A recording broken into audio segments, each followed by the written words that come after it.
Dear students, today we will study important reactions of amines. One very important reaction of amine is Corwell amine test. The Corwell amine reaction. Corwell amine reaction. What is this reaction? ये reaction क्या है बच्चे? Aliphatic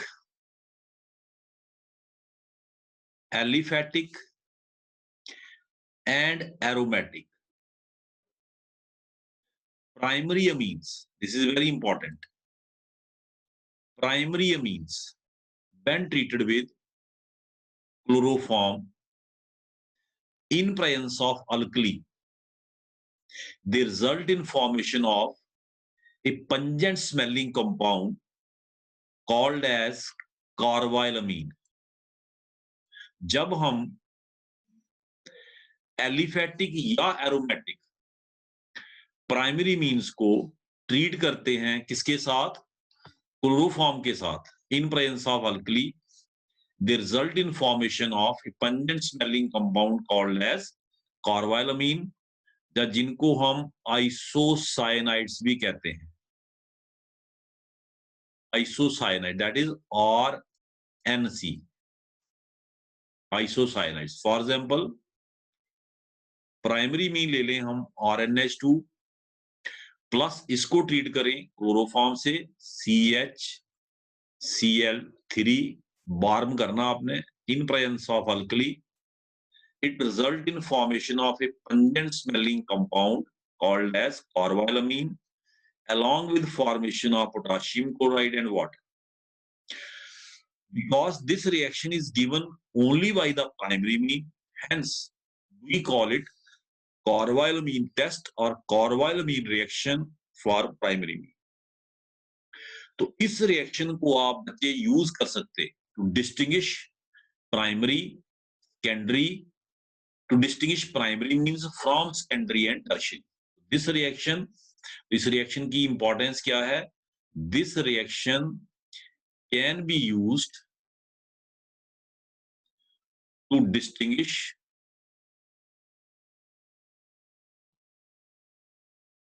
primary means from secondary and tertiary means.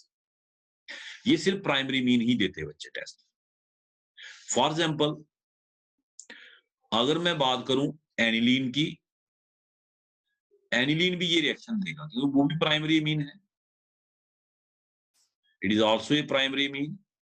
इसको treatment दूं बच्चे किससे? Chloroform से CHCl3 in presence of KOH. ये अंडरस्टैंडिंग के लिए मैंने इसको ऐसे लिखा,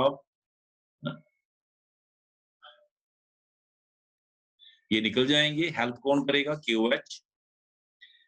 and we get isocyanide. Plus क्या मिलेगा बच्चे? Potassium chloride. प्लस क्या मिलेगा? वाटर.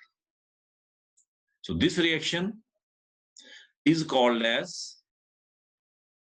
कार्बाइलअमीन टेस्ट. याद रखना बच्चे, very important test, and it is used to distinguish primary amines from secondary and tertiary. अब बात बच्चे आती है इसके मैकेनिज्म की. Mechanism of carbylamine reaction.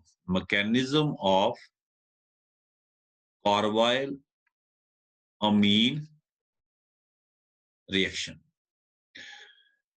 Now हमने क्या लिया? What we took? We took alkali and chloroform. Chloroform में 3 क्लोरीन एटम्स का माइनस आई इफेक्ट लग रहा है हाइड्रोजन पे. As a result, these 3 chlorines has partial negative charge and this hydrogen has partial positive. So it is acidic in nature. Acidic in nature. KOH के साथ treatment दिया तो OH negative base ये इसको निकाल देगा बच्चे. और ये लोन पेयर किसके पास आ जाएगा, सी के पास। आपको क्या मिल जाएगा बच्चे, सी नेगेटिव, Cl, Cl, Cl और साथ में क्या आ जाएगा, K पॉजिटिव, माइनस क्या हो जाएगा, water. Now carbon is electronically rich. कल भी आपने हॉफमैन, कल या प्रीवियस जब भी हमने पढ़ा था हॉफमैन ब्रोमोमाइड रिएक्शन, तो उसमें भी आपने देखा था कि जब N was electronically rich, it allowed bromine to go with the electron pair. Same situation बच्चे आ यहाँ पे, carbon is electronically rich, it will aloe the chlorine. Chlorine आपको पता है माइनस आई इफेक्ट एक्सर्ट कर ही रहा है। इस वक्त कार्बन इलेक्ट्रॉनिकली रिच है, तो ये एक क्लोरीन को, एक से ज्यादा नहीं, एक को, क्योंकि जब एक को इलेक्ट्रॉन ले जाने देगा ये खुद इलेक्ट्रॉनिकली डेफिशिएंट हो जाएगा, फिर ये दूसरे क्लोरीन्स को अलाउ नहीं करेगा। What we get carbene, dichlorocarbene, minus क्या हो जाएगा बच्चे, KCl, K positive Cl negative, dichlorocarbene, dichlorocarbene, dichlorocarbene जो बना बच्चे, इट इज न्यूट्रल। न्यूट्रल कैसे, क्योंकि कार्बन के 4 इलेक्ट्रॉन उसके पास अपने हैं, देखें ये 4। चार्ज तभी आता है जब इलेक्ट्रॉन बढ़े या घटे, कम हो जाए तो पॉजिटिव चार्ज, ज्यादा हो जाए तो नेगेटिव। कार्बन के पास अपने 4 इलेक्ट्रॉन पूरे हैं, और अगर शेयरिंग वाले गिने तो 6 इलेक्ट्रॉन है इसके पास। So what is carbene? It is a divalent carbon having 6 electron. Divalent carbon, 2 bond बने हैं जिसके having 6 electron. 6 कैसे, 4 इसके अपने, 2 इसको शेयरिंग से मिल रहे हैं। So it is electronically deficient. बेशक ये न्यूट्रल है, बट इलेक्ट्रॉनिकली क्या है बच्चे, डेफिशिएंट। इसको इलेक्ट्रॉन की कमी महसूस हो रही है, ऑक्टेट इसका पूरा नहीं है। It can act as electrophile. अब हमने इसको ट्रीटमेंट दिया है किससे, एनिलीन से। अब एनिलीन पिक्चर में आएगा, एनिलीन एक्टिंग एज न्यूक्लियोफाइल, इस पे अटैक कर देगा, इलेक्ट्रॉनिकली डेफिशिएंट स्पीसीज पे अटैक कर देगा ये लोन पेयर के साथ।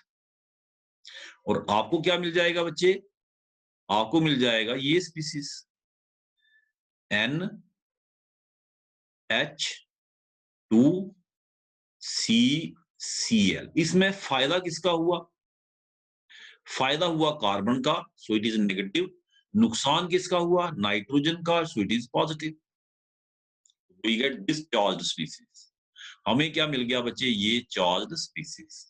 अब क्या होगा नेक्स्ट स्टेप में, what will happen in next step, nitrogen के ऊपर पॉजिटिव चार्ज है, तो ये इस बॉन्ड को तोड़ेगा अपनी तरफ और H पॉजिटिव को रिलीज करेगा, और वो H किसको मिल जाएगा बच्चे, इस कार्बीन वाले कार्बन को। अब तो कार्बीन नहीं रहा ये, C नेगेटिव को, ये H इसको ट्रांसफर हो जाएगा।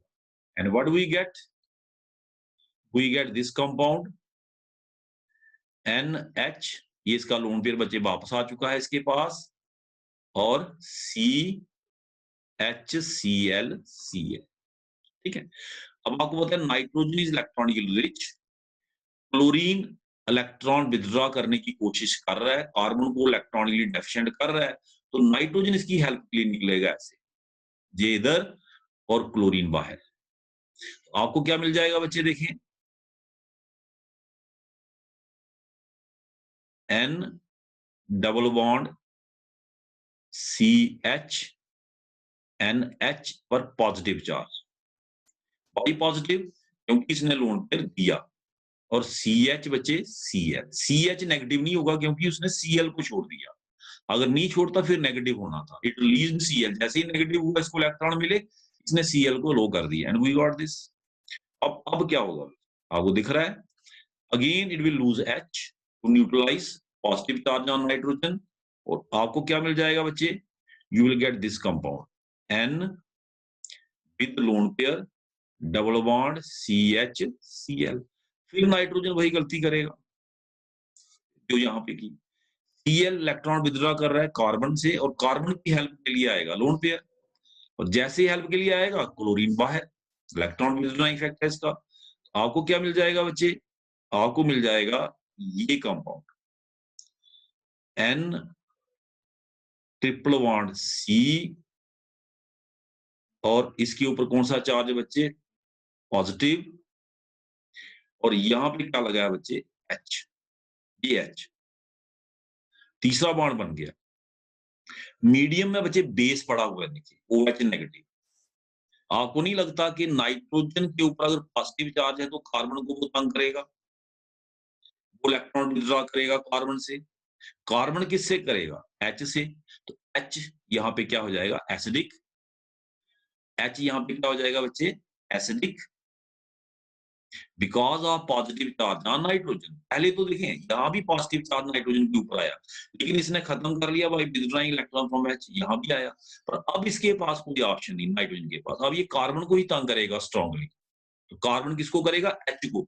तो H पॉजिटिव पे एकदम पे कौन अटैक कर देगा बच्चे, OH। और ये पेयर किसके पास बैठ जाएगा जाके, C के पास। तो आपको क्या मिल जाएगा बच्चे, you will get this compound N triple bond C, ये इलेक्ट्रॉन पेयर इसके पास आ गया। अब ये हो गया नेगेटिव और ये हो गया बच्चे, that is we get isocyanide. इसको हम बच्चे ऐसे भी लिखते हैं, we also write this compound like this, N C coordinate bond.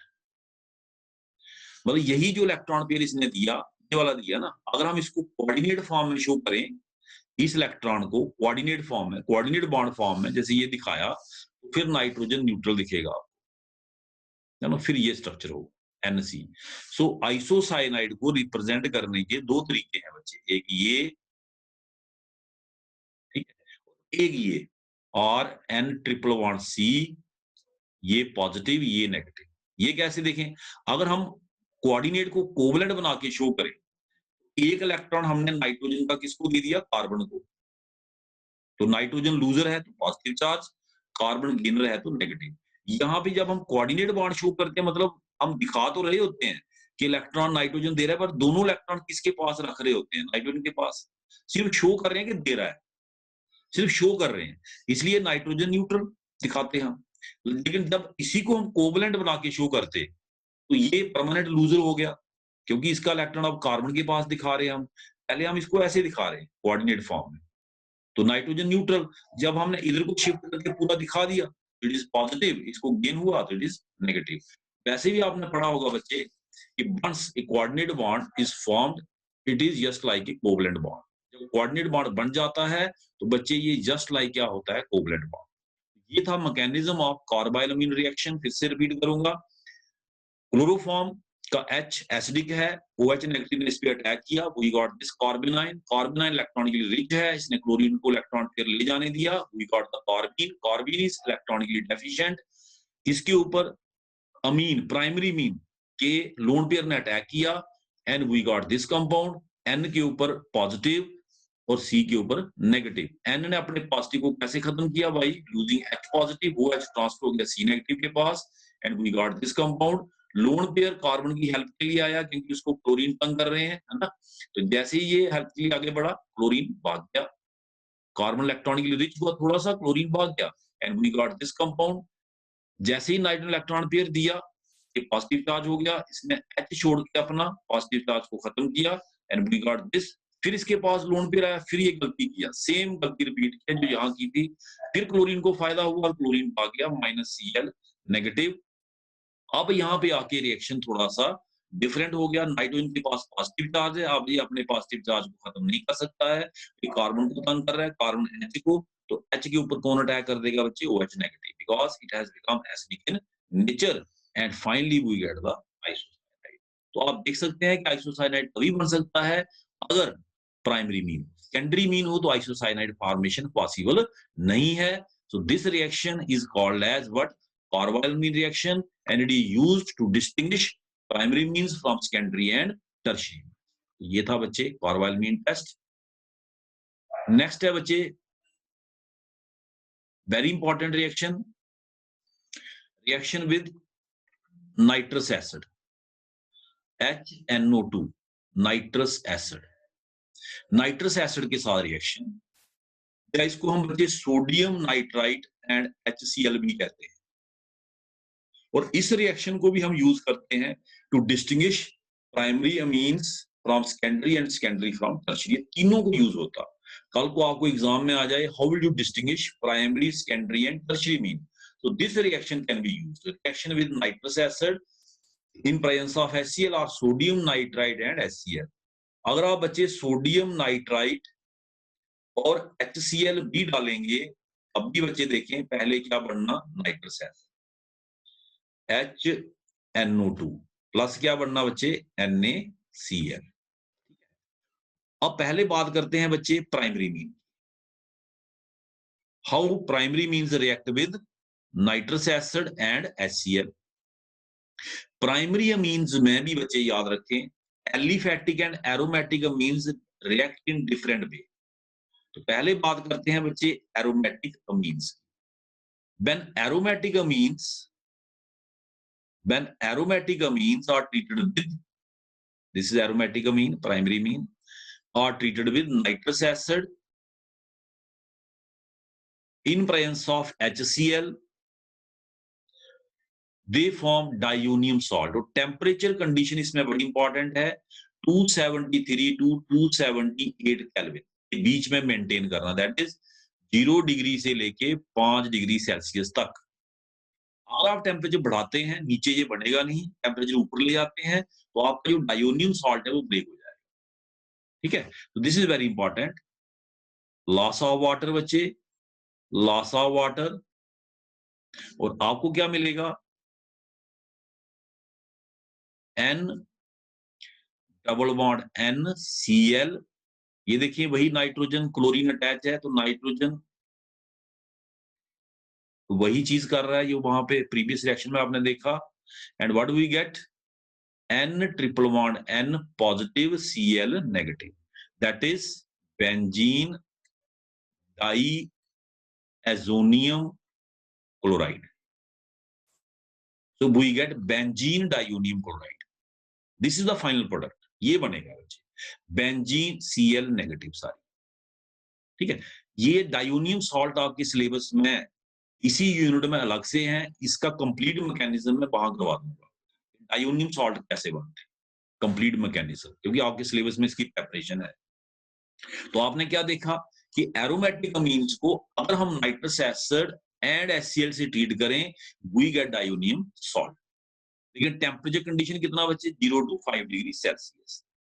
और अगर आप टेम्परेचर बढ़ाते हैं, वार्म करते हैं, the diazonium salt break and we get phenol, है ना। यही वाटर माइनस ये वाटर हुआ ना, यहाँ पे देखें 2 टाइम वाटर, तो वाटर के साथ इसको आप वार्म करते हैं, टेम्परेचर बढ़ाते हैं, तो यही वाटर न्यूक्लियोफाइल का काम करेगा बच्चे, यहां अटैक करेगा, and what we get phenol, है ना। वार्म किया आपने और आपको क्या मिला, फिनोल।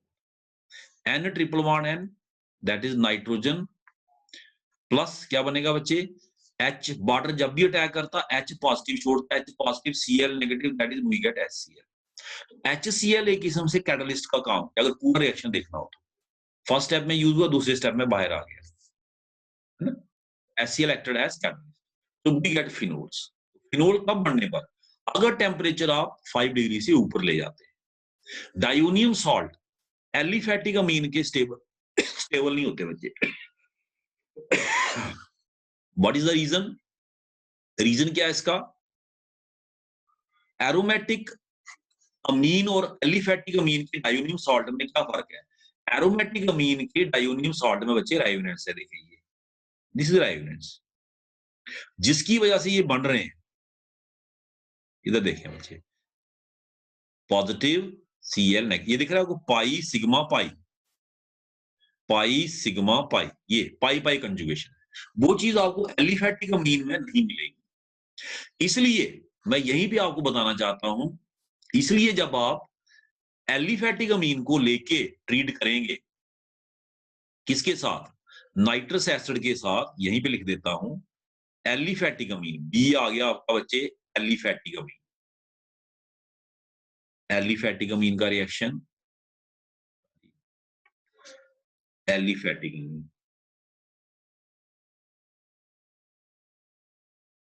आपको कोई डाउट हो तो चैट सेक्शन का इस्तेमाल करिए, उसमें पूछ लीजिए।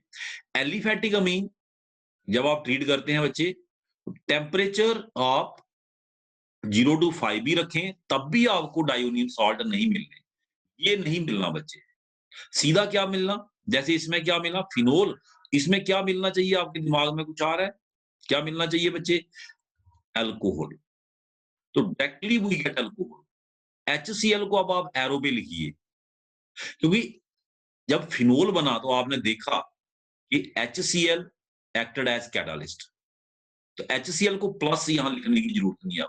तो वी गॉट, ये बच्चे देखें, loss of water, loss of nitrogen, R और OH आपस में कंबाइन किए क्या बनाया? Alcohol, plus nitrogen plus water. बच्चे याद रखें कि when we treat aliphatic amines, जब हम एलिफेटिक अमीन्स को ट्रीट किए, मैं फिर लिखना चाहूंगा इस रिएक्शन को, when we treat aliphatic amines with nitrous acid, we directly get, हमें डायरेक्टली क्या मिला बच्चे? एल्कोहल। HCl को एरो पे रखें, कैटालाइज HCl ही करता। There is loss of water, there is loss of nitrogen, plus nitrogen हो जाएगा बच्चे, प्लस क्या हो जाएगा? वाटर। R और OH कंबाइन करें, आप समझ सकते हैं कैसे हुआ होगा। मतलब डायोनियम सॉल्ट बना होगा but we could not isolate, हमें सीधा अल्कोहल मिला है। HCl बीच में डालना ही डालना है, उसने कैटालाइज किया है रिएक्शन को, तो हमें सीधा यहाँ जैसे यहाँ फिनोल मिला, या 2 स्टेप में रिएक्शन हुआ। एरोमेटिक अमीन में पहले क्या मिला? डायोनियम सॉल्ट, आपने देखा, first we got diazonium salt, diazonium salt when bombed with water it give the phenol, but in case of aliphatic amine we get directly alcohol. In distinguishing point, even you can distinguish aromatic amine from aliphatic amine by this method. Aromatic amine पहले diazonium salt देंगे, फिर अगर आप treatment देते हैं, water के साथ warm करते हैं, टेम्परेचर बढ़ाते हैं, देन वी गेट फिनोल। और एलिफेटिक अमीन क्या देंगे बच्चे? सीधा अल्कोहल, सीधा अल्कोहल। ठीक है, तो ये था बच्चे क्या, शाबाश, क्या था ये? Reaction of amines with nitrous acid primary mean. अब आ गया बच्चे second, reaction of secondary amine. Secondary Amin with किसके साथ? Nitrous acid. सेकेंडरी मीन का रिएक्शन किसके साथ? Nitrous acid. ये आप जानते हैं बच्चे, दिस इज सेकेंडरी अमीन। इसको हमने ट्रीटमेंट दिया बच्चे नाइट्रस एसिड से। नाइट्रस एसिड अगर आप प्राइमरी मीन में देखें तो हमने इसको ऐसे लिखा, लॉस ऑफ वाटर। अब इसको उल्टा करके लिख रहे हैं क्योंकि एक एच है, ये इस साइड से रिएक्ट करेगा, loss of water. In presence of HCl there is loss of water, water यहां भी लॉस हुआ बच्चे। And what we got? We got N nitroso compound, N, sorry N capital लिखना बच्चे, N nitroso compound. We got N nitroso compound in case of what? Secondary amine. Secondary amine के case में हमें क्या मिला बच्चे? N nitroso compound. ठीक है, मैंने आपको बताया बच्चे कि सेकेंडरी अमीन को जब ट्रीट किया, we got N nitroso compound, it is yellow oily liquid, yellow oily liquid, distinguish भी हो जाएगा। अब बात आती है बच्चे किसकी? Now we have reaction with किसके साथ बच्चे? Tertiary amine. Reaction with tertiary अमीन।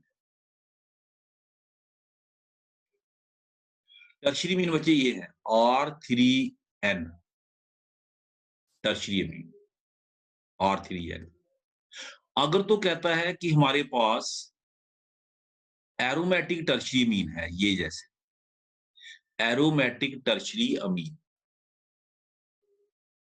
अब एक चीज तो आप नोट कर लें कि जैसे प्राइमरी मीन, मैं आपको थोड़ा सा ओवरव्यू दे दूं, प्राइमरी मीन के साथ ट्रीटमेंट दिया तो there is loss of water like this, reaction ऐसे हुआ।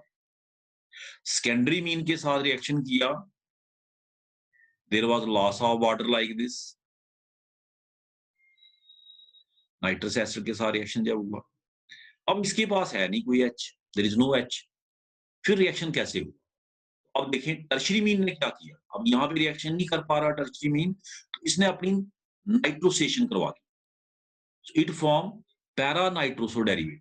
When we treated it with, आपको पता है ये इलेक्ट्रोफाइल का भी काम करता है, NO ग्रुप, नाइट्रोसो ग्रुप, इसने इसकी नाइट्रोसेशन कर दी and we got para nitroso derivative, electrophilic substitution होगी। एरोमेटिक टर्शियरी अमीन की बात कर रहा हूं,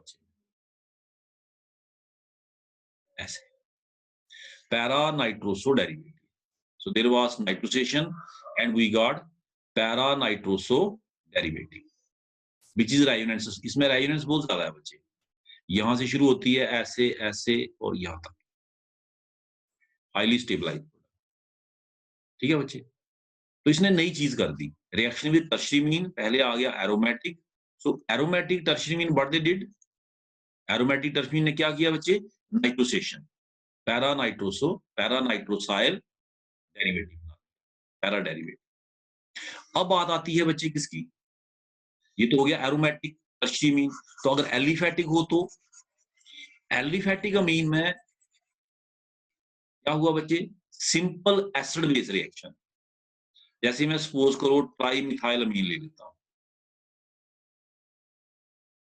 trimethyl amine plus nitrous acid, simple acid base reaction, and we got CH3 thrice N H positive NO2 negative, trimethyl ammonium nitrite, trimethyl ammonium nitrite, under controlled condition of temperature 273 to 78 kelvin के बीच में, ये बच्चे हमें product. और अगर आप इसको बच्चे क्या करते हैं, हीट करते हैं, it form N nitroso derivative, इसने क्या बनाया बच्चे, N नाइट्रोसो डेरिवेटिव, उड़ गया N नाइट्रोसो डेरिवेटिव, जो डाइमिथाइल अमीन ने बनाया था ना उसके केस में, इन केस ऑफ सेकेंडरी अमीन आपने देखा जेलो ऑयली लिक्विड, तो यहां भी बना पर हीट करने पे under controlled condition 273 to 278 kelvin पे अगर आप करते हैं तो फिर ये बनेगा सॉल्ट बनेगा। किनके केस में, टर्शियरी एलिफेटिक अमीन, एलिफेटिक अमीन। अगर आप इसको हीट करते हैं तो जैसे आपने देखा इसके केस में एन नाइट्रोसो, इसमें भी यही बना, प्लस क्या बने बच्चे, एल्डिहाइड, क्योंकि ये मिथाइल निकला ना यहाँ पे, एक मिथाइल और एक ऑक्सीजन भी निकला, तो उसने क्या बनाया बच्चे, aldehyde or, depending upon type of alkyl which get removed, यहाँ तो मिथाइल है तो यहाँ एल्डिहाइड ही बनेगा, यहाँ कीटोन नहीं बनेगा। तो एल्काइल कौन सा यहाँ पे अटैच है, कौन सा आपने ट्राई एल्काइल अमीन लिया है, उस पर डिपेंड करेगा कि एल्डिहाइड बनना या कीटोन। तो this was another important reaction with the help of which we can distinguish primary, secondary and tertiary amine। तो मैं अगर आप इसको रिवाइज करवा दूं आपको बच्चे, तो मैं आपको बता दूं नाइट्रस एसिड वाला रिएक्शन, अगर हम एरोमेटिक अमीन लेके चलते हैं, नाइट्रस एसिड वाला रिएक्शन, रिवीजन आपके लिए, एरोमेटिक अमीन लेके चलते हैं, एरोमेटिक अमीन, ठीक है, इसको ट्रीटमेंट देते हैं किससे, नाइट्रस एसिड से इन प्रेजेंस ऑफ HCl, पहले क्या बनते हैं बच्चे, डाइजोनियम सॉल्ट, ठीक है, और टेम्परेचर कंडीशन कितनी बोली हमने, 0 degree Celsius to 5 degree Celsius, 273 kelvin to 278 kelvin. अगर हम इसको वार्म करते हैं with water, they form phenol. और अगर हम लेते हैं aliphatic amine, primary aliphatic amine, इनके केस में वी डायरेक्टली गेट अल्कोहल, ये बच्चे हमने लिया प्राइमरी। अगर हम सेकेंडरी अमीन लेके चलते हैं बच्चे, सेकेंडरी अमीन, और उनको ट्रीटमेंट देते हैं किसके साथ, nitrous acid and HCl, nitrous acid and HCl, we get N nitroso compound, ये चीज मिलती है N नाइट्रोसो कंपाउंड। और अगर हम टर्शियरी अमीन लेते हैं, टर्शियरी में भी बच्चे एरोमेटिक एक अलग से आ गया, और एलिफैटिक अलग से आ गया। एरोमेटिक में नाइट्रोसेशन होगी, पैरा नाइट्रोसाइल डेरिवेटिव बना, आपने देखा। और एलिफैटिक में बचे साल्ट बना, एसिड बेस रिएक्शन। और साल्ट को अगर आप हीट करते हैं then we get N nitroso derivative, nitroso. This was the summary of what reaction with nitrous acid and HCl। अगर आपके दिमाग में कोई क्वेश्चन है तो आप मुझे पुट अप कर सकते हैं बच्चे।